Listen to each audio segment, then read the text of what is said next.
Welcome, welcome, welcome to another episode of the Pixelated Sausage Show. Hi. How are y'all doing? I'm, of course, your host, Marcus Nez. We had a state of play yesterday, because I'm recording this today. Today being the day of its release, hours before it's ready to go up. And I watched the state of play up until the point Death Stranding 2 was shown. I thought it was a pretty good show. For me, I am very interested in Death Stranding 2, but I have not played the first one, so I am staying far away from it, as I have with the first game, which I'm still relatively unspoiled on. And I am very excited and kind of annoyed. It doesn't affect me because I own everything. I'm lucky enough to have every platform and can play every game that I want outside of VR, because I'm not a fan of VR. I've given it a shot, a fair shot, a decent shot, and it's just not my cup of tea. But hearing about it after the fact, that in addition to Death Stranding 2, Kojima announced that he will be partnering with Sony again for his third new IP, which will be his return to espionage, tactical espionage, aka he's making a Metal Gear Solid game that just isn't Metal Gear Solid. If he gets David Hayter back in it, which he should, that'll be big. But I find it frustrating that PlayStation, Sony, gets Death Stranding, which I know is not everyone's jam, but I'm quite interested in it. I think I'm going to enjoy it when I get around to it. And then essentially a spiritual successor for 2, that is Metal Gear Solid. And I think one of the words or phrases he said was, this is everything his career has been building up to this particular game, something along those lines, which cool. But I just think about the fact that Microsoft managed to get an exclusive Kojima game, and what we on the Xbox side get is some fucking weird, all we've seen so far is a few faces reading bullshit at us like I'm doing right now to you, and then one of them screaming because they saw something, and then Jordan Peele is involved, I guess, which isn't something to get excited about because he's made one great movie, one okay but wasted movie that could have been so much more, and then a really dumb, overlong, bloated, underwhelming ending movie that is called Nope. And spoilers for a few seconds. My one sentence review for Nope is, if I also saw a giant butthole in the sky, I'd also say nope. Nope. Dumb fucking movie with shit that doesn't have any reason to be there. Cut it out. Shorten that movie. I like the fact that at least Nope is much more original than Us. But as a movie, it's just a mess. So that doesn't get me excited. And what we've seen, I don't like horror games in general, and ones that are specifically trying to scare you where you have no real agency, no ability to defend yourself, which is what I'm getting the impression of from whatever the fuck that thing is called right now. I don't even remember. But that's something excited about. Dragon's Dogma 2 continues to excite me quite a bit, and it's coming out fairly soon. I am shocked by how good that game looks. It's probably looked that good in previous trailers, but something about seeing it here, maybe I just haven't been paying attention. It looks alarmingly good. And I know it'll be Capcom's first $70 game, so you want it to look the part. But I do wonder, I'm not sure if these details will come out. I have to imagine it's 30 frames per second on consoles. And then is it a locked 30? Have we seen Digital Foundry or any of those folk talking about its performance so far? Because that, with the scale of that game, has me potentially concerned.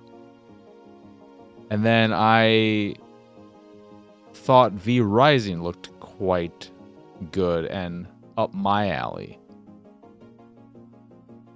What is it called? Helldivers 2. I enjoyed what I played of the first game. This is quite a departure. It's very Starship Troopers-y, and in some extent, in some ways, EDF, Exoprimal, those games where you're taking on hordes of enemies, not exactly in a horde mode, but just in a go on this mission, you're going to fight a lot of dudes, or Dynasty Wars, Musu games. And that could be fun. My worry about Helldivers 2 is, what are the legs on it?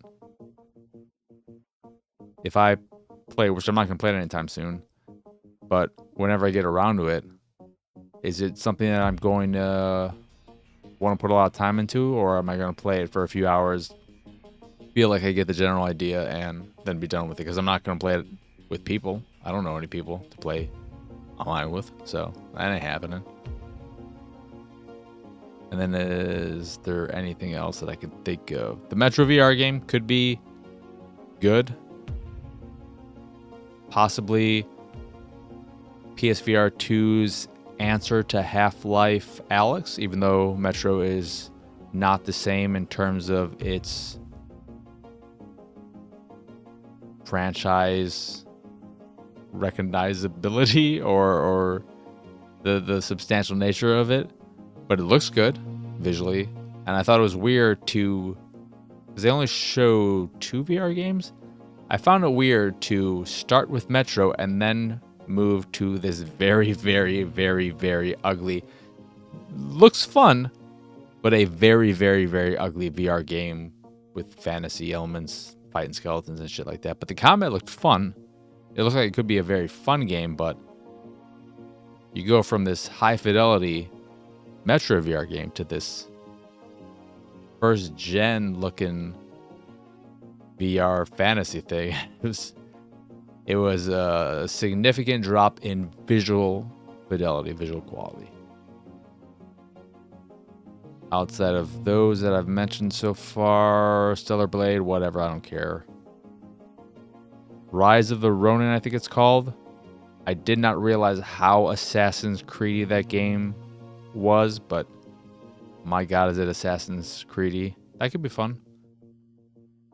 Looks like a PS4 game, but that's fine. Doesn't bother me. PS4 games look pretty damn good. They can. Some can look bad. And then Until Dawn, remastered, whatever. I don't know what that thing is called. I don't know why they're doing it. I don't know why they're making a movie about it, because the whole point of the game is that it's a movie you play. And if you're not playing it, how good...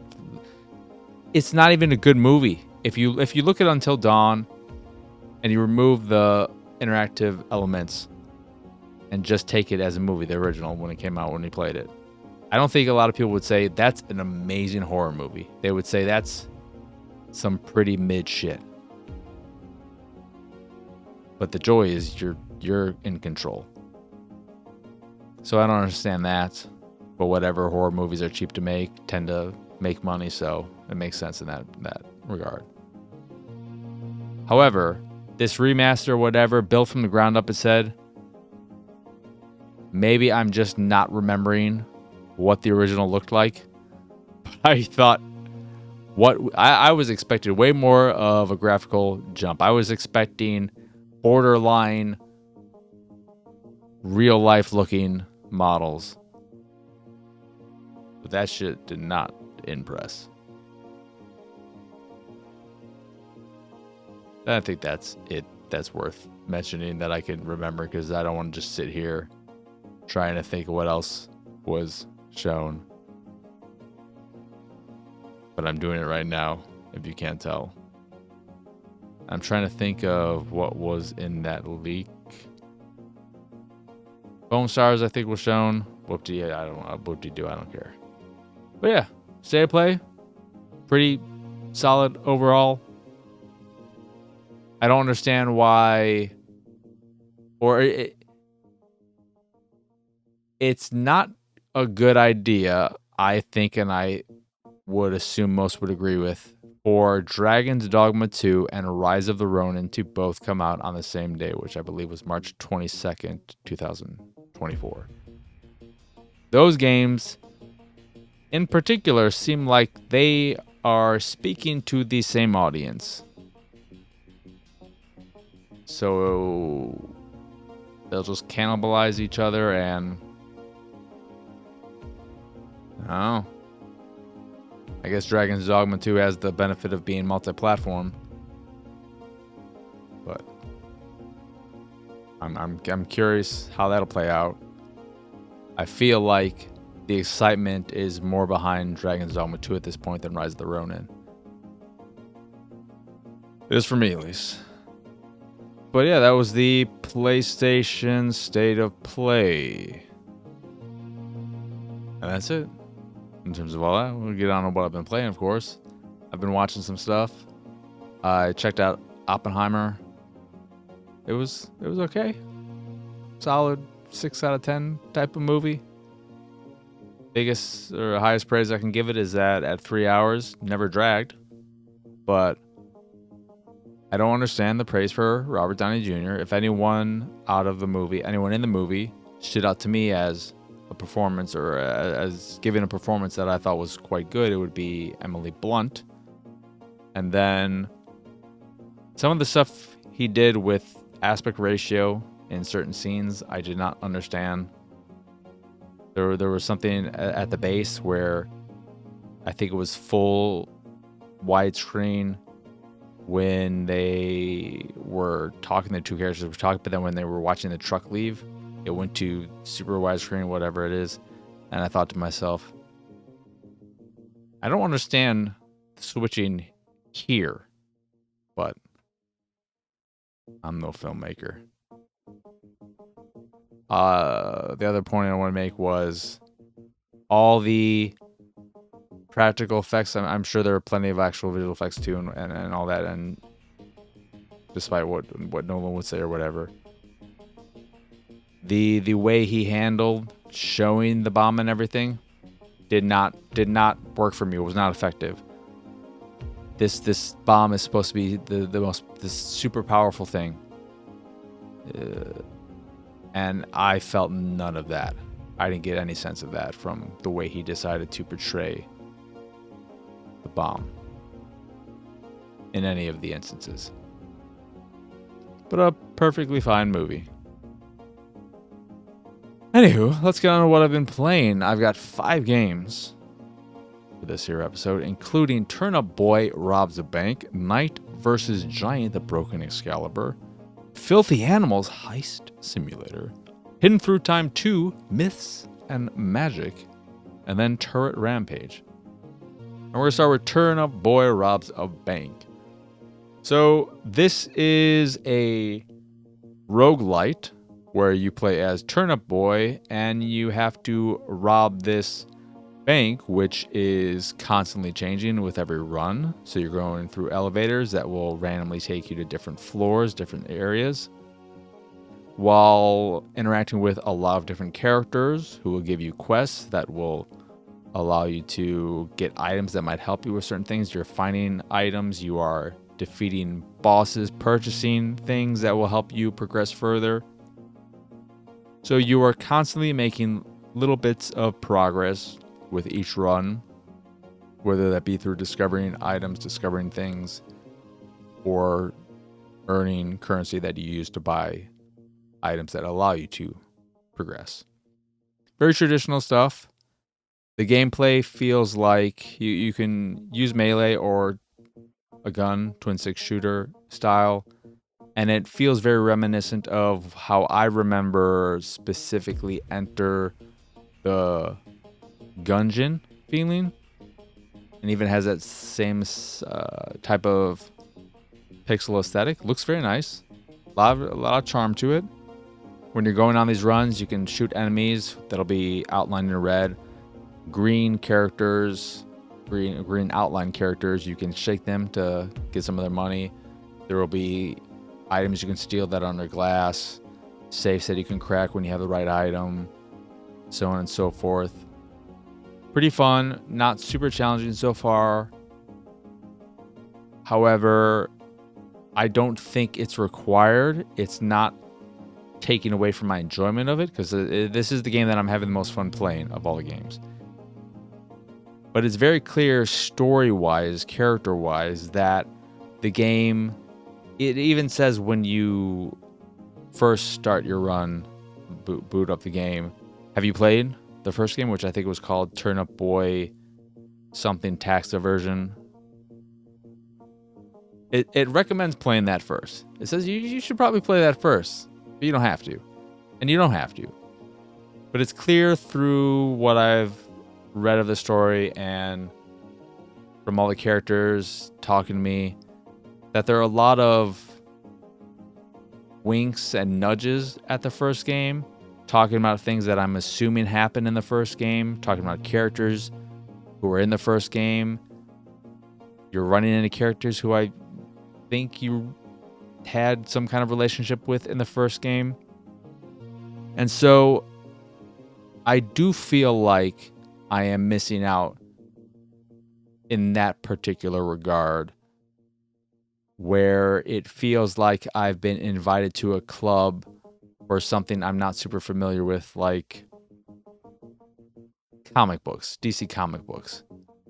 And everyone's talking about their favorite storyline, their favorite characters, their favorite comic run, whatever. And I'm just sitting there nodding my head, saying that sounds cool. I don't know what the hell any of you are talking about. And then if they get to me, I'm just fucking befuddled with no idea what to say. So it kind of feels like being at a party with no idea of what's going on or any of the people, and you just feel left out. Whether or not that matters to you is going to differ from how much you care about story or stuff of that nature. I kind of feel like I'm missing out because the writing is kind of fun and cute, and I want to know what these characters are talking about and referring to. And because I'm enjoying the gameplay and the general vibe of Rob's a Bank so much so far, I'm curious what the first game is like, if it's similar in terms of structure or gameplay or anything, or if this is completely different. So I'm thinking I'm going to put this game on hold and go back to the first game, attack the backlog, perfect timing, or not perfect time. It's a perfect candidate for that. And then return to this game because I want to be in on it. But again, you don't have to. You're not going to be missing out on anything gameplay wise. And if you're somebody who doesn't care about story in games at all, except in those cases where it's very, very important to the game, like a Last of Us or Until Dawn, kind of, or something of that nature, a Kojima game, then I understand. But yeah, that is Turnip Boy Robs a Bank. I'm playing on Xbox. All of these on Xbox, yes. And I would assume it's pretty much everywhere. Quite good, though. Knight vs. Giant, the Broken Excalibur, is another rogue light that, gameplay-wise, reminds me a lot of Cat Quest. It's an isometric hack and slashy game where you play as King Arthur. Merlin fucked everything up, but then the knights also fuck shit up. And now you're on the astral plane. Camelot has been sent to the astral dimension. And you have to recover your knights, not bring them back to life, but you recover their main weapon, or if it's a shield, whatever, so that you can utilize their skills, their weapons, their abilities on runs. That's how they come into play. So some might give you projectile weapons or big, long broadswords that are slow but do high damage, or fast swords.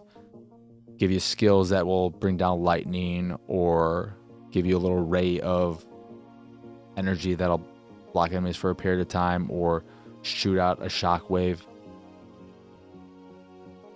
And over the course of going on runs that are room based, and that's the same way in the Turnip thing, where you're going through. One of the cool things about the Turnip game is that what you're doing is trying to rob this particular bank that has a lot of mystery to it.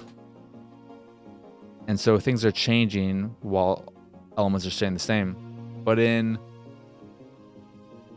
Knight versus Giant, what a weird name.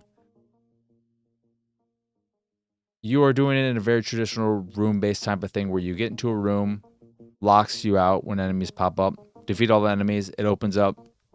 You'll usually get something, whether it's a stone you can pick up for a small increase to your movement speed or critical chance, or an altar will appear that allows you to get some kind of buff for that run, whether it's a little extra health, increased damage, maybe something along the lines of dropping acid when you do a dodge roll, or something specific to your particular knight that you've chosen that is specific to their weapons and skills. But you're just doing this, collecting gold, collecting these orbs that you can only use at the shop during a run, otherwise you'll lose all those. While also, it does a good job of constantly drip feeding you new characters that will be recruited to Camelot that you are rebuilding at the same time by using currency and stuff you gain, items, special items you gain during runs, so that you can improve your weapon stats. You can learn or discover more knights, and so on and so forth. It's solid. It feels good when the combat feels very reminiscent. And one of the reasons why it feels reminiscent to Cat Quest is that it has that look, that same cartoony aesthetic, very bright, very colorful, very vibrant. But all the enemies telegraph their attacks. So if they attack in a straight line, right before they attack, you'll see a line showing that they'll attack, what direction they'll be attacking in. Or if they do an area effect attack and they'll jump to it, you'll see the space where they'll land and do that attack. So you always know where an attack is going to come from, and from the enemies that are attacking.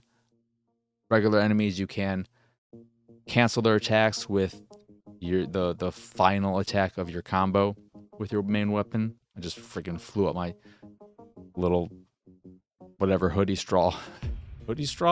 drawstring. Shut up, me. But that just completely made me lose my train of thought.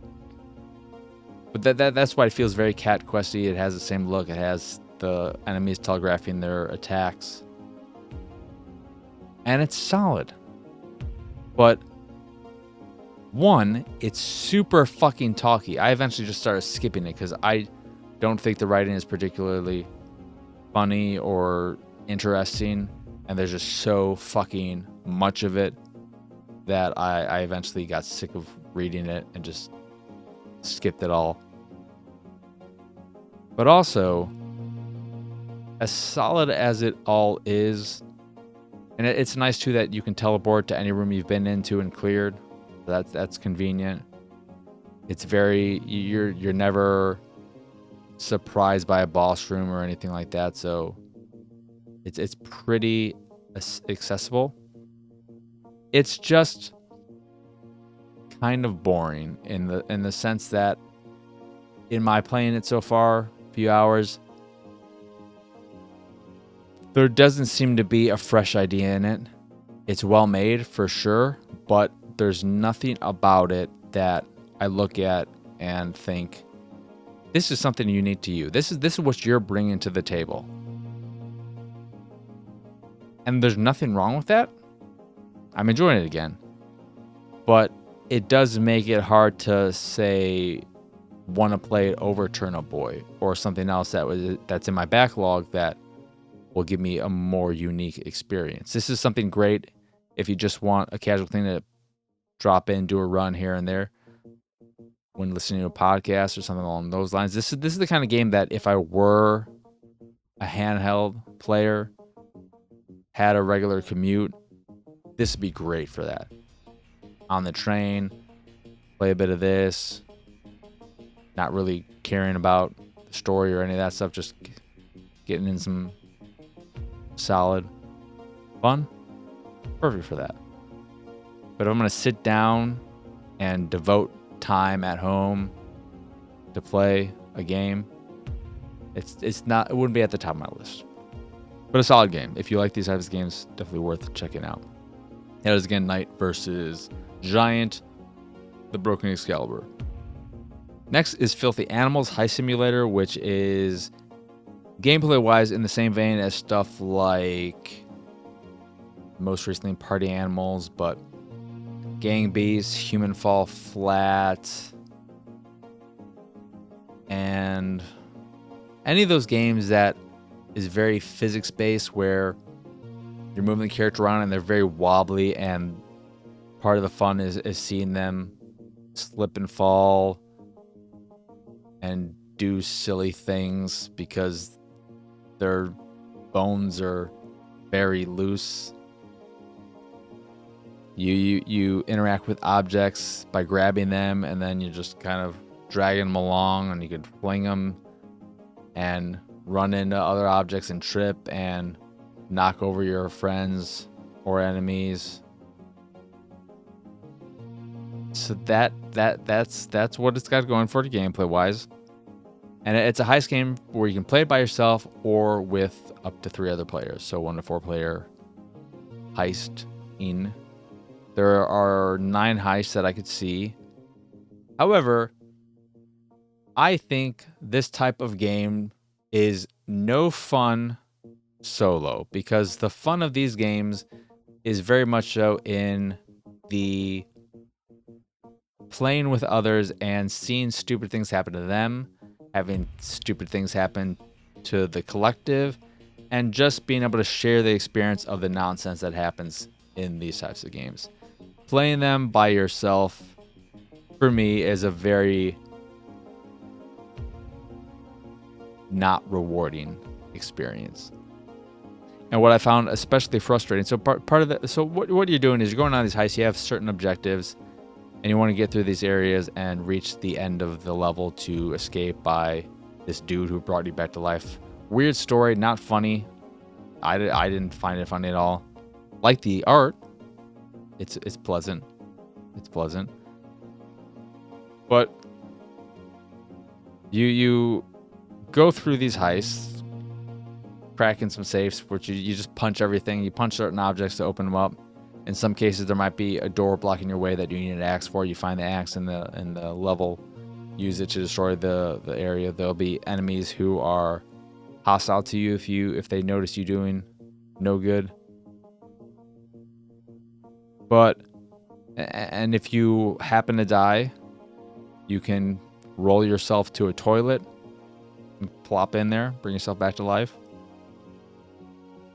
However, when I was on my first run and my first real level and was just about done, the dude coming to pick me up to take all the goods and all that hit me with his giant fucking truck, and then the game freaked out or something, and I just kept rolling on the ground. I couldn't get back up, and I was constantly losing damage over time until I died, and then I had to roll to the toilet. But in that time, I didn't even see there was a time limit. The dude in the truck was like, too late, I'm not waiting for you anymore. Even though there was no reason to leave, there weren't any cops or anyone pressuring them to get the fuck out of there. So they left before I could even get to the toilet. And I completely failed the level and had to redo it all over again. That was when I turned off the game and said, "No, I'm good," because this type of gameplay I don't find fun by myself. This isn't fun. This isn't a fun challenge.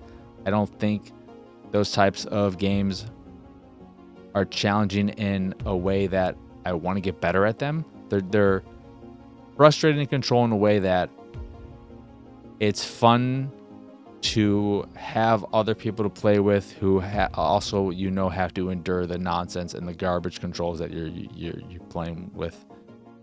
But that failing of the level frustrated me and pissed me off after I spent 15 or so minutes in it, just seeing everything there was and putzing around in it, that I did not want to do it again.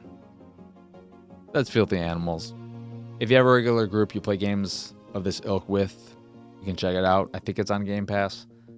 But if you're someone who likes to try and play games like this, which is structurally it's similar stuff like Moving Out, Overcooked, and so on, I don't think this is in the group of ones that are actually enjoyable single player. Then Hidden Through Time 2, Myths and Magic. This is a Where's Waldo game where you have a small little area full of a bunch of stuff. Cute characters. The art style is reminiscent of Scribblenauts, I would say is the closest that comes to mind. Looks nice. You can zoom pretty far out, zoom pretty far in. And all you're doing is trying to find a select number of objects that are hidden in the environment. With each object, you'll get a little hint to where it is. They'll give you roughly, usually maybe it could be 1 to 2 sentence clues as to where it is. Like a banana peel that gives you the clue. But the dumpster's right there. So find one of the few dumpsters in the level and then look for the banana in that area. And it's very important to use these clues because it can be hard navigating the space and trying to find where this particular item is without that.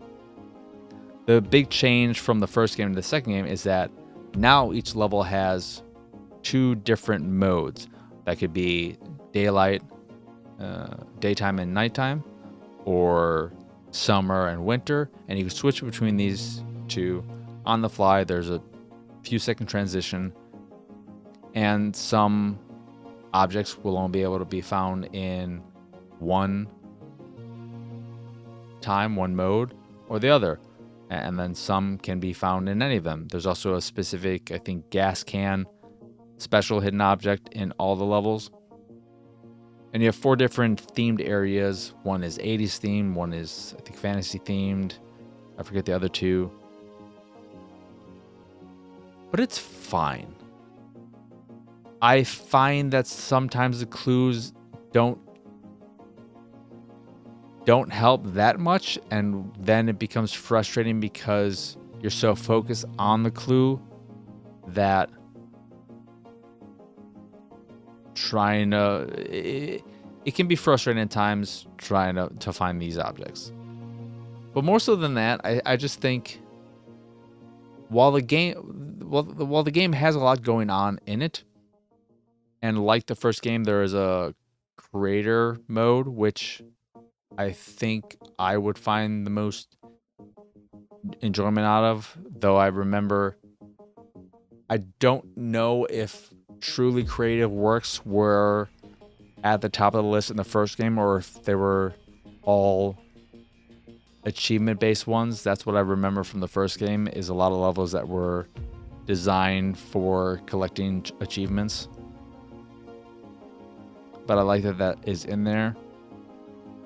But as busy as the levels can be, they're not as elaborate and as fun to look at as a Where's Waldo book or anything of that nature. I find these types of puzzles work so much better in books, for me at least. Or I discovered that with this game. But if you like Where's Waldo, that type of gameplay, hidden object games, discovering that kind of stuff, it's worth picking up, and depending on how well it sells, how many people are really invested in it, and the creation side of things, you could potentially have a lot of content besides the main campaign. So that could be very nice as well. And the last game is Turret Rampage, which is a very simple game. You have a turret on essentially a ladder, let's call it, and you'll have enemies coming from both sides, and then you basically just go between these various levels and then shoot at the enemies coming at you. They quickly increase the challenge by making levels last longer, by having multiple types of enemies that require different weapons to take them out, whether it be a regular bullet, multiple bullets, a type of circular blast, and in some cases an enemy will require a circular blast first and then a bullet, or some you'll need to use a type of flashbang attack that will make them come out of the dirt and then they're vulnerable to attacks. And it plays out kind of like a game of Simon Says, where you're just having it's a game testing your reflexes and your ability to constantly switch between all these different levels, different directions, different base buttons that are correlating to the different attacks. And it's fun. Very, very simple, but I enjoyed it. It's a game you have to pay full attention to. You can't focus on anything else because of how fast everything's coming at you. But a fun little thing to play here and there. Won't take up too much of your time, but I had a good time with it. The little time I put into it. That is Turret Rampage. And that will do it for this here episode of the Pixelated Sausage Show. Once again, I am Mark Kirshner. Y'all can find me pretty much everywhere at PX Sausage. The blah. If you enjoy this here show or any of the stuff I do and what have you, you can support me and my nonsense over at patreon.com/PXS. In addition to the Patreon, you can find links to the site, the YouTube, the Discord, and so much more over at pxsausage.com. But that is it. That is all. As always, thank you for watching or listening. I hope you enjoyed this here episode, and I hope you have both a wonderful rest of your day, a lovely rest of your week, and a wonderful weekend. But for now, adios, arrivederci, bye!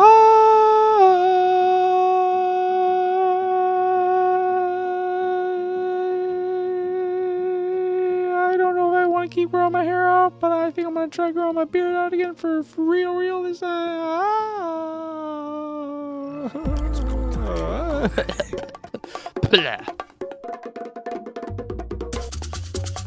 It's go time. Go, Daddy.